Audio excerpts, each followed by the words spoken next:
Good evening everyone. Good evening everyone.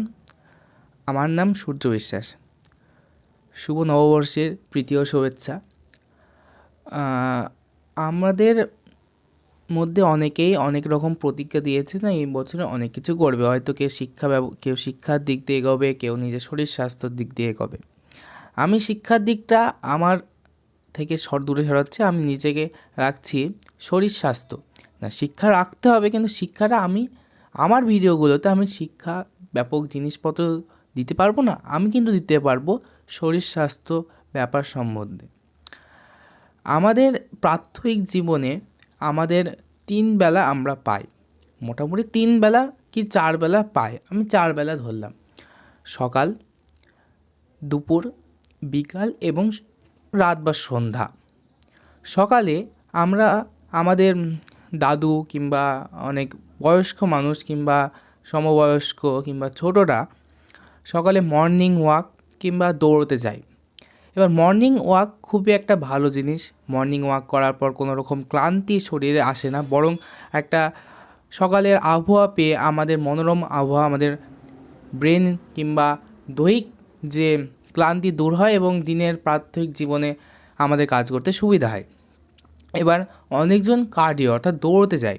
এবার দৌড়ানো যাদের অভ্যেস নাই তাদের প্রায় দেখবেন দৌড়ানোর পর ঘুম আসছে। এই ঘুমটা কীভাবে দূরে সরানো যায়? আসলে কার্ডিও করার পর কিছুটা এক্সারসাইজ করতে হয় এবং এসে কিন্তু স্নানও করতে হয়।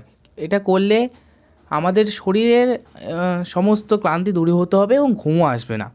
তার পরবর্তী সময় দুপুরে প্রায় মানুষ ব্যস্ত থাকে, তাই দুপুরের ব্যাপারটাকে পুরোই বাদ দেওয়া যায়। এবার বিকেল, মানুষ সারাদিন ক্লান্তি কাজ করে বিকেলে আবার দৌড়ানো একটা অসহ্যকর ব্যাপার। তাও যারা করে কিংবা সন্ধ্যা 6টার পরে করে কী করতে পারে? Gym, cardio. এবার কার্ডিও কারা বিকেলে করবে? না, সকালে যাদের ঘুম আসে, দৌড়ানোর পর ঘুম আসবে, এটা স্বাভাবিক ব্যাপার, দৌড়ানোর পর ঘুম আসবেই। আবার কিন্তু বিকেলে কিন্তু কেউ যদি দৌড়ানোর অভ্যাস থাকে, তাহলে কিন্তু বিকেলে দৌড়ানোর পর তার শরীর একবারে সুস্থ সবল, একবারে আরও চেতন হয়ে যাবে। এটা একটা ব্যাপার, অনেকে অনেক রকম সুবিধা ভোগ করে। সো সকালে মর্নিং ওয়াক কিংবা বাড়িতে বসে ইয়োগা করা যায়। আমাদের শরীরের কিন্তু প্রয়োজন মোবিলিটি থাকলে অনেক কিছু হাড় কাড়ানো যায়। যেরকম একজন বয়স্ক কিংবা এখন দেখা যাচ্ছে যে সমবয়স্ক কিংবা ছোটোদের মধ্যেও জয়েন্টে প্রবলেম, মাজা ব্যথা হয়, প্রচণ্ড মাজা ব্যথা হয়। তারা কী করেন? দেখা যাচ্ছে কিছুই করে না, খেলতে গিয়েও হয়তো পায়ে প্রবলেম করছে কিংবা মাজায় প্রবলেম করছে। এই মাজায় প্রবলেম কিন্তু ইয়োগা করলে সারানো যায়। এটা আমার পার্সোনাল অভিজ্ঞতা যে মাজায় প্রবলেম করলে কিন্তু ইয়োগা করলে সারানো যায়, কোনো ডাক্তার দেখানো যায় না। এবার হচ্ছে কি, মাঝে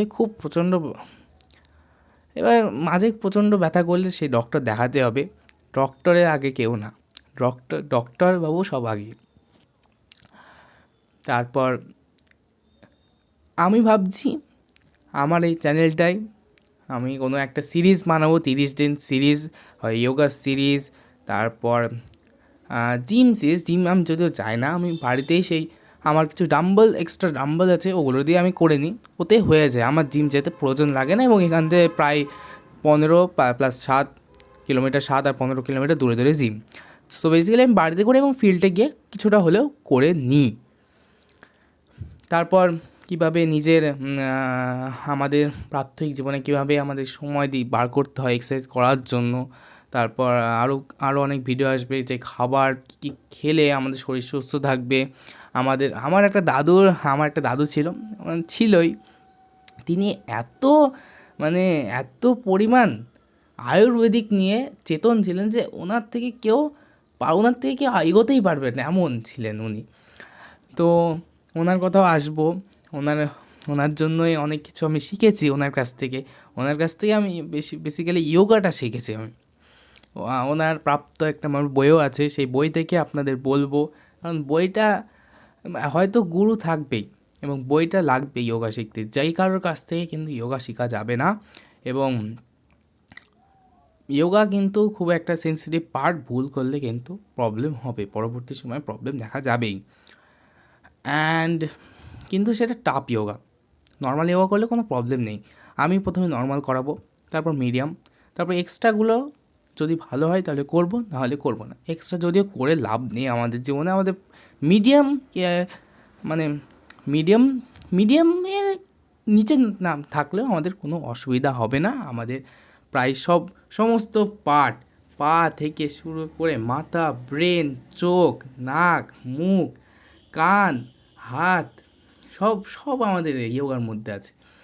তারপরে আমাদের জিম করার পর কী কী মানতে হবে, অনেকজন জিম করার পর দেখা যাচ্ছে যে মাজায় প্রবলেম হচ্ছে, সেটা করার পর, সেটা যদি করে আপনাদের, আমি বলবো তৎক্ষণাৎ আপনারা যোগা শুরু করেন কিংবা ডাক্তার দেখান। মানে ডাক্তার দেখিয়েই কোনো হয়তো ট্রেনার নিয়েই আপনারা এইসব কাজ করবেন, হয়তো এসব করবেন না। আশা করছি আপনারা ভালো থাকবেন, অবশ্যই কমেন্ট করবেন। And thank you for watching that এত লং ডিসকাশনের ব্যাপারে।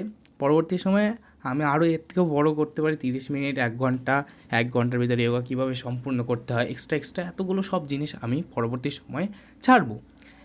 এবার ছাড়তে গেলে আপনাদের সাপোর্ট দরকার। অবশ্য ভিডিও ভালো করলে আপনারা সাপোর্ট জানাবেন, আমি জানি।